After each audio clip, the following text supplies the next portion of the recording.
All right, let's look at another example. Let's say that a woman is maybe a little bit resistant about coming back to your place.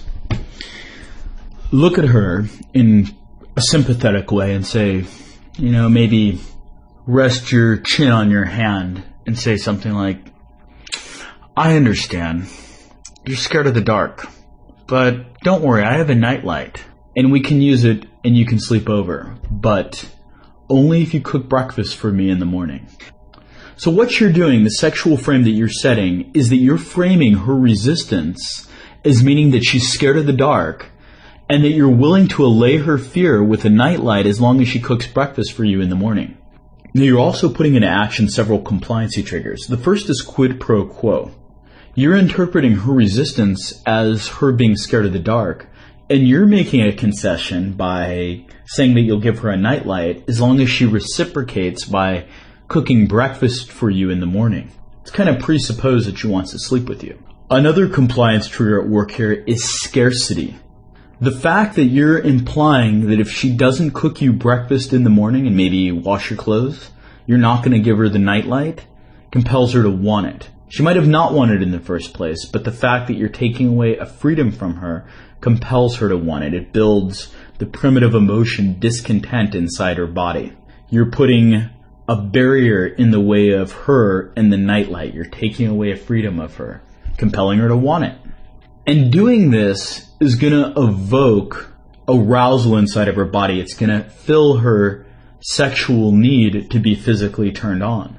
And also what you're doing is utterly and totally seducing her. And since she has a need to be seduced, you're filling that need. Also, you're doing a lot to create the perceptual filter of comfort. For one thing, instead of addressing her resistance or objections head on, you're presupposing that she wants to sleep with you. You're future pacing that it's already going to happen. And that's going to help create the perceptual filter of comfort. Also, quid pro quo, the fact that you're making a concession by saying that you'll give her a nightlight and she's scared of the dark, compelling her to reciprocate by cooking you breakfast in the morning, is going to build a feeling of connection and rapport.